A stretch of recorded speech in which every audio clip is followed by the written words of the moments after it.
কেন তুমি এতদিন আমাকে মায়ের ভালোবাসা থেকে বঞ্চিত করেছো? বলো মা।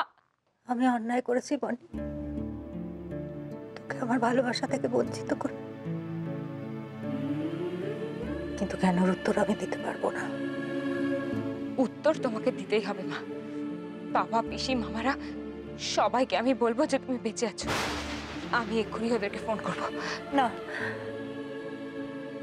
না, তুই কাউকে কিচ্ছু জানাবি না। আমি মরে গেছি, এই মিথ্যেটাই ওদের কাছে সত্যি হয়ে গেছে। থাকো। কেন মা? কেন বলবো না? তার মানে কি তুমি আমার কাছে ফিরে আসতে চাও না? কিন্তু কিন্তু তুমি তো আমাকে ভালোবাসো, তাই না মা? তাহলে কেন কেন তুমি ফিরে আসতে চাও না? কার ওপর তোমার এত রাগ মা, যার দাম আমাকে তোমার থেকে দূরে থেকে দিতে হচ্ছে? যে বয়সে সবাই মায়ের হাত ধরে হাঁটা শেখে, সেই বয়সে তুমি আমাকে একা ফেলে রেখে চলে গেলে। আমার কি অন্যায় মা? আমি কি অন্যায় করেছি? তুমি কেন আমাকে এভাবে কষ্ট দিয়েছো বলো? কেন মা, কেন?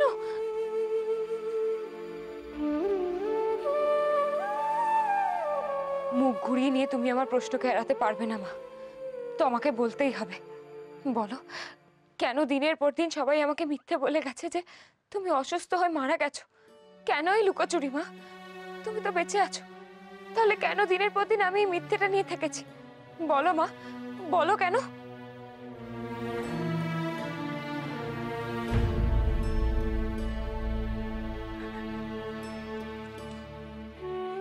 আমাকে ক্ষমা করে দে মা, আমি সত্যি তোর কাছে অপরাধী, কিন্তু আমি যা করেছি তার পেছনে হয়তো কোনো কারণ আছে।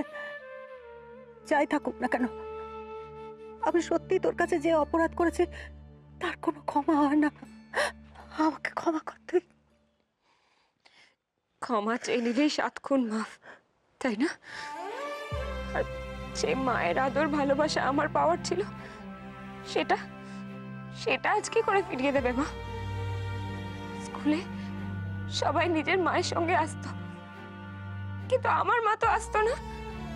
যখন কষ্ট পেতাম তখন তখন আমার কাছে তো আমার মায়ের কাঁদ থাকতো না। কাঁদার জন্য একা একা ঘুরে মরতাম। তোমরা কেউ আমার কষ্টের কথা ভাবোনি, কেউ না। সবাই শুধু নিজেরা নিজেদেরটা ভেবে নিয়েছো। তোমাদের নিজেদের ইগোটাই তোমাদের কাছে সব। কোনো কারণে হয়তো তোমার সংসার করতে ভালো লাগেনি, তাই তুমি সবাইকে না জানিয়ে সবাইকে ছেড়ে চলে গেছিলে। আর আমি আমার মা নেই ভেবে রোজ রাত্রিবেলা একা একা কেঁদে কাটাতাম। ঘুম আসতো না আমার চোখে। তুমি তুমি কি করে পারতে ঘুমাতে মা? এই মানুষটাও ঘুমানোর সুযোগ পায়নি গো।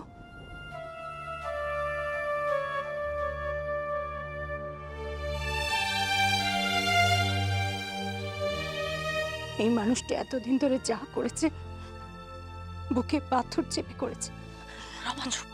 না না দিদি, আর আমি চুপ করে থাকতে পারবো না। জানি তোমাদের মা মেয়ের মাঝখানে কথা বলাটা আমার ঠিক নয়, তবুও বলতে বাধ্য হচ্ছে। তোমরা তোমরা এই মানুষটাকে ভুল বুঝছো। আপনি কি বলতে চাইছেন? আপনি ওনার ব্যাপারে সব জানেন?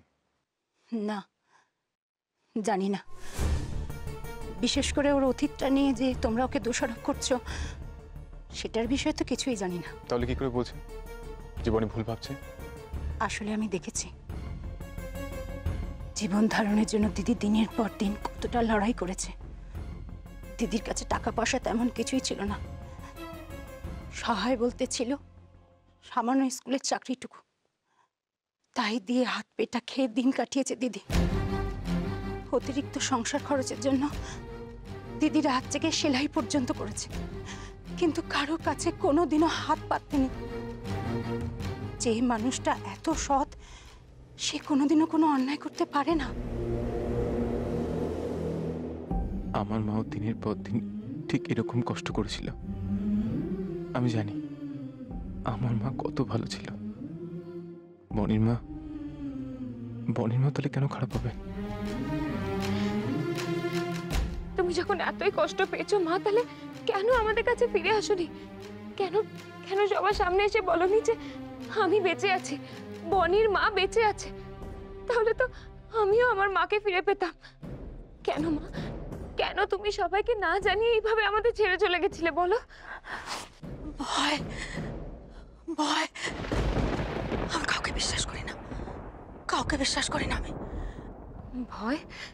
কিসের ভয় মা? তোমার নিজেকে নিয়ে? আমার নিজের জন্য ভয় নেই রে। আমি নিজের প্রাণের ভয় সেদিন পালাইনি।